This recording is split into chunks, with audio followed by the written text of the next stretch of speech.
Hello, ladies and gentlemen, and non-binary individuals. I hope everyone's having a great day. But I'm not going to obsess over having a great day. I'm not going to obsess over these positive thoughts I'm hearing about all the time. Okay, so the point of this video is to differentiate myself from those who use crystals and crucifixes or crucify as their totems, or those who say think positive thoughts. We're not thinking positive thoughts. I want to dispel the myth of love conquers all.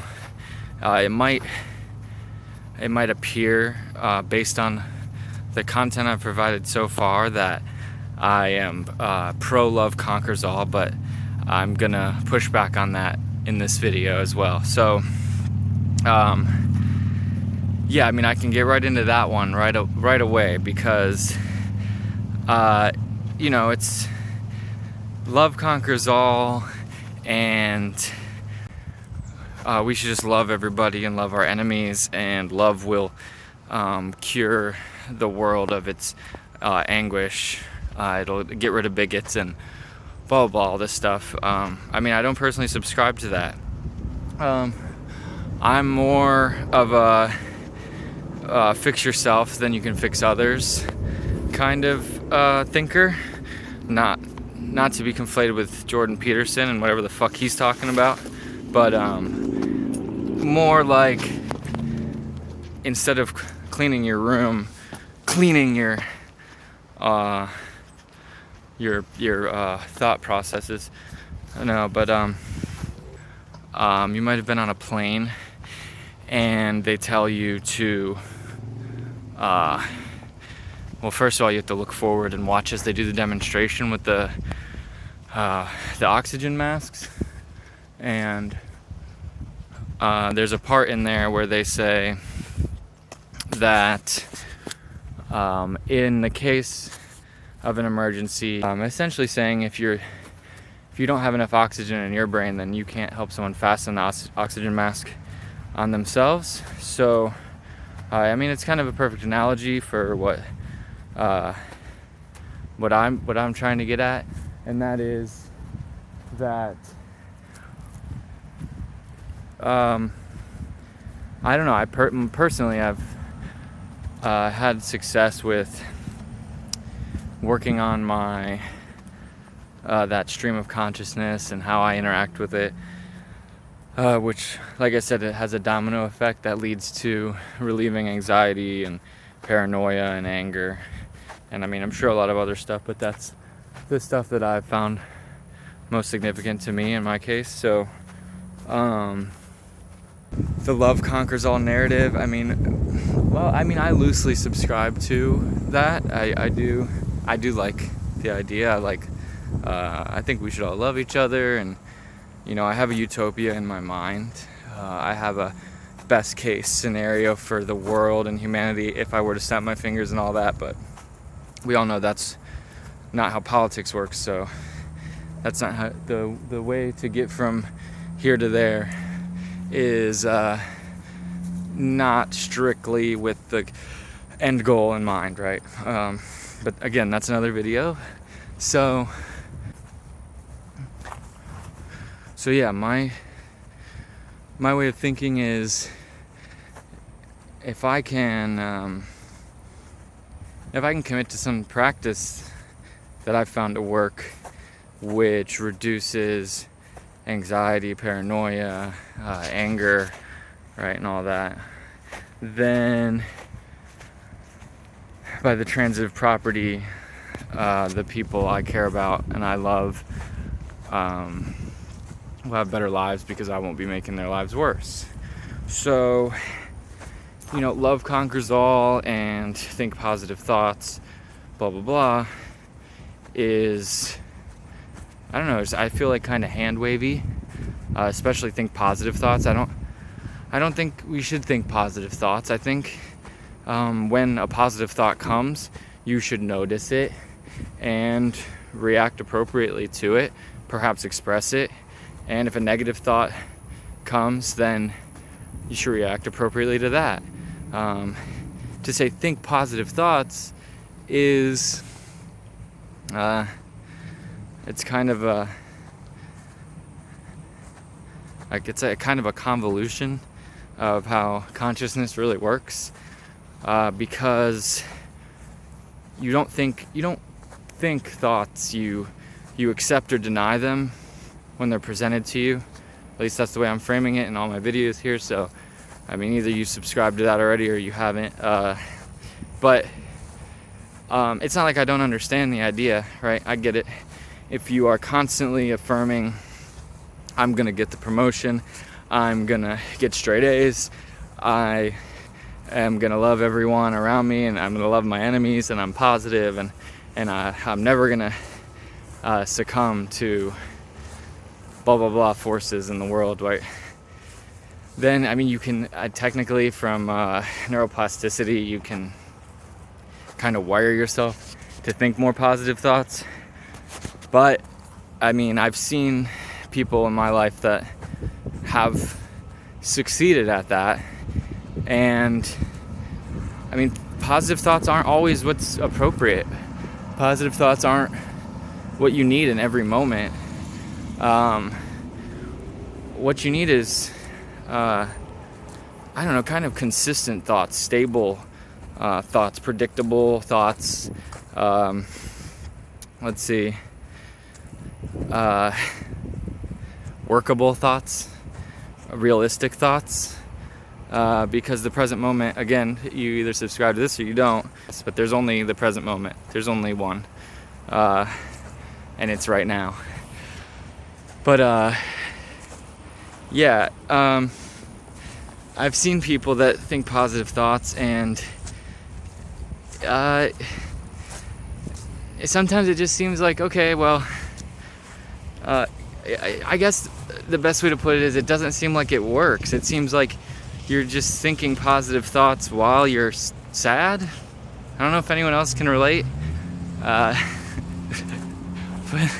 type in the comments if you know someone that thinks positive thoughts, but they're actually really sad. It's funny, but it's not funny. So anyway, the point is, back to philosophy of mind, everybody's favorite topic.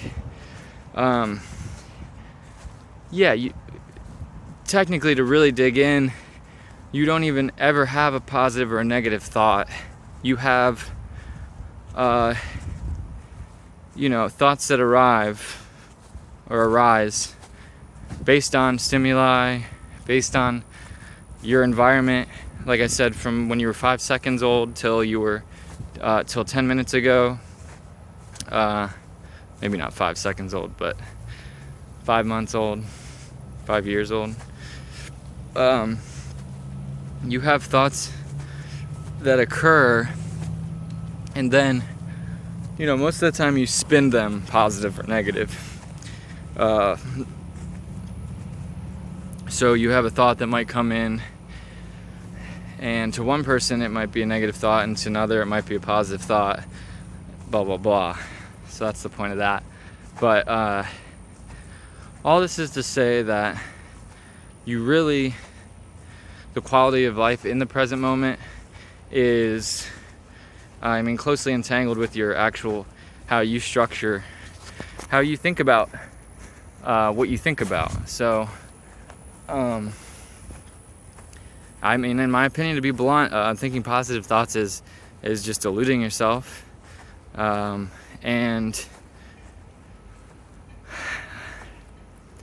in the end, you really don't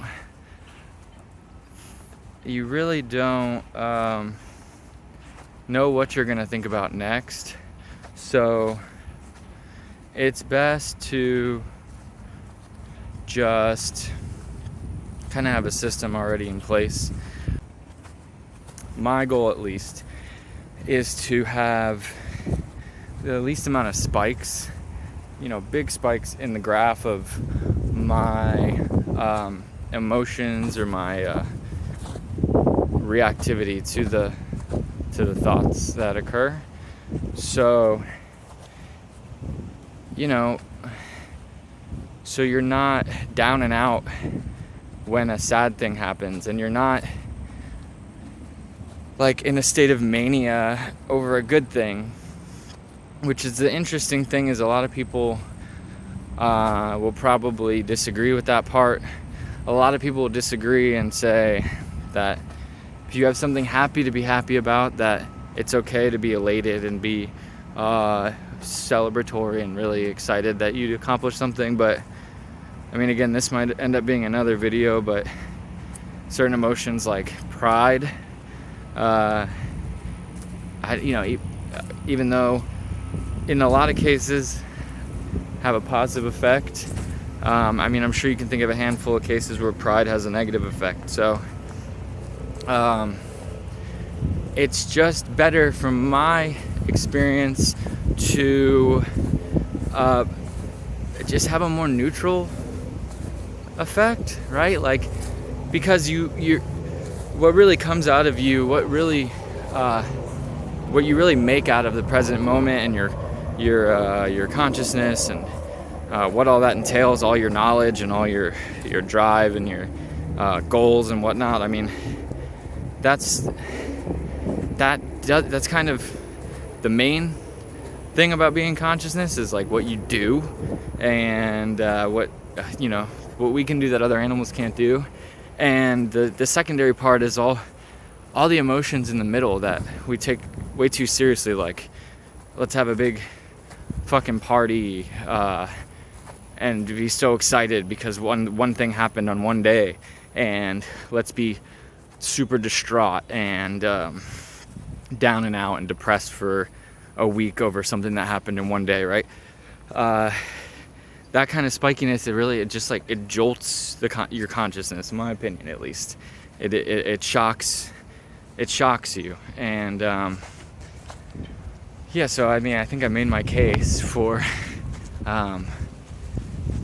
taking a more neutral approach. I mean, the fundamental reason for my perspective on that is just it comes from my practice, my meditation. I treat positive and negative thoughts both as just thoughts, and positive and negative emotions, I mean, also just as thoughts. I try to kind of keep everything as one data type, really. When everything coming in is one data type, it's sort of easier to sort. If you have different data types, then it's harder to sort. That goes without saying. So, yeah, I mean, when I'm meditating, which if I do end up making a video about meditation, which I don't know if I'm going to, because people hate it sometimes. People are annoyed by it. People are averse to it.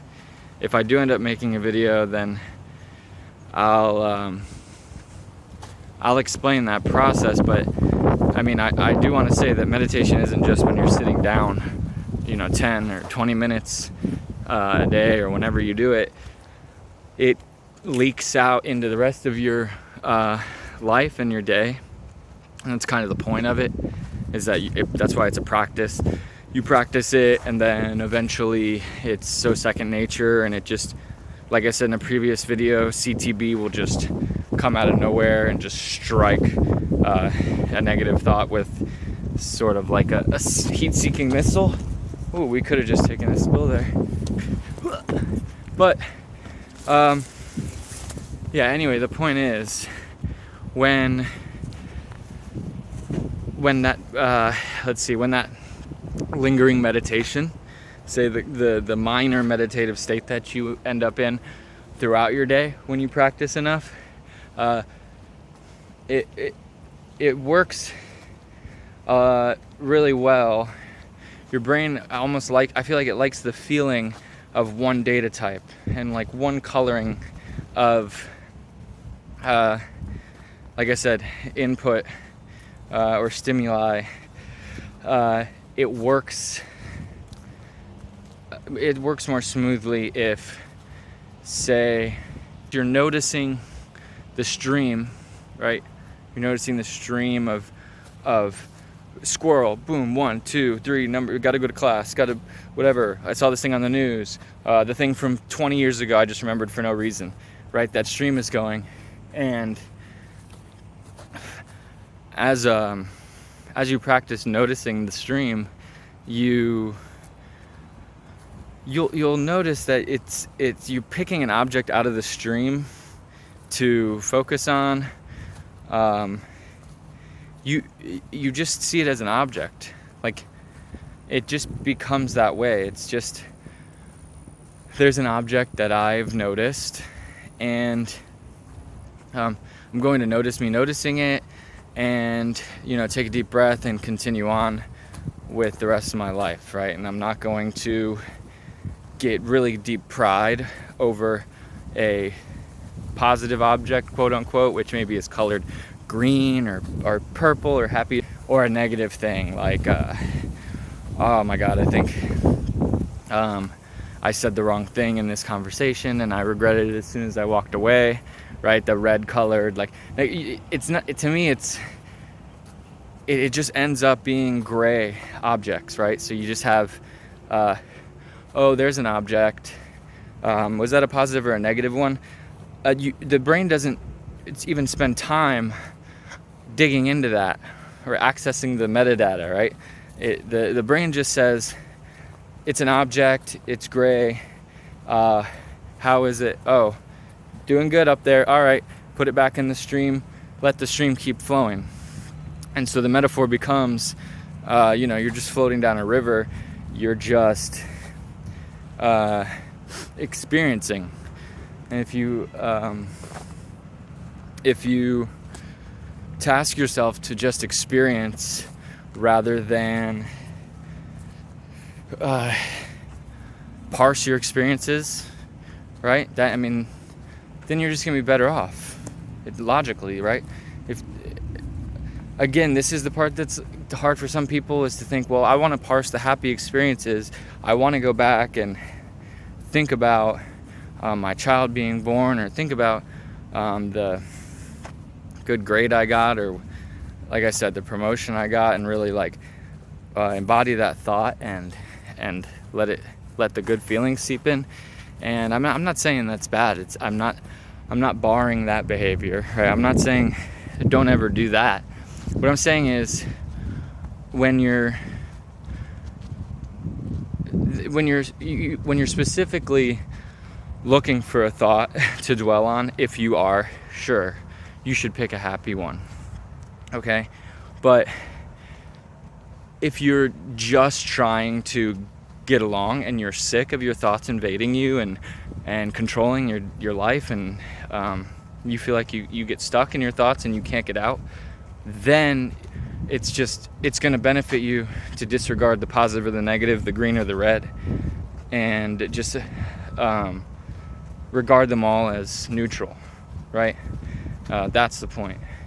It doesn't bar being happy. It doesn't bar thinking happy thoughts. Again, to bring it all the way back, thinking positive thoughts is great. It's a great feeling. If it's okay. I'm not taking anything off the table. What I'm saying is, when it comes to like an ideology or a way to go about someone's commentary on like consciousness and how you should go about your day, think positive thoughts all the time is, you're baiting yourself. You're not. It's not going to work out like that. There aren't only positive thoughts. If you regard them as positive or negative. Now, if you regard them as all neutral, there are only neutral thoughts, right? So, long rant short, you will be better suited to deal with a real world experience, a real life, if your very happy thoughts and your very sad thoughts are considered of high magnitude, but of equal data type. And the only way to elucidate further would be to talk about meditation. But remember, we're avoiding that because everybody closes the window when they hear that word. But anyway, last thoughts are, like I said at the beginning of the video, I said I sought out to differentiate myself from people who deal with crystals, the religious, even like non-traditional, like spiritual types. It's even, for me, it's hard to find spiritual atheists who aren't, who don't believe quantum mechanics has something to do with society or whatever, and consciousness. For whatever reason, that always happens. I'm just trying to differentiate myself from all those other groups. I am a spiritual atheist in the way that I was never religious, never spiritual for like the first 2/3 of my life, and well, maybe the first 3/4 of my life, and then I basically developed a spirituality of my own that is just totally detached from all magic and wizardry, spells, which fall under magic. But then there's another interesting irony, is that a lot of those things, they cross over, and you start to see why religious people do that, right? Like, I keep a totem, I say mantras, but my totem doesn't do anything quantum mechanical. My totem doesn't do anything with God. My mantras don't open up a door to God and allow me to talk to him back and forth, or them. It doesn't do that. I know that. I know neurologically what the totem and the mantras are and what they're for. And in knowing it, I don't lose what you might call faith in the strategy or in the practice. I don't lose confidence in it, because I know how it's working. I know the mechanics of it in the background, and that's good, and that's okay. But anyway, the point is, this project, this like YouTube channel I'm gonna try to pull off here, is making it possible for someone to do a spiritual thing, which, I mean, it just occurred to me now actually that spiritual, even along with what was the other thing? Spiritual along with meditation is a tainted term. It has a definition in your mind that will it has a certain connotation that'll make you turned off from what I'm trying to talk about. But the point is, all I can stress is no magic, no tricks, no wizardry, no God. I'm not against God. I just don't have a personal God, and if I did, it would definitely not be one of the 3 major religions, or really any religion.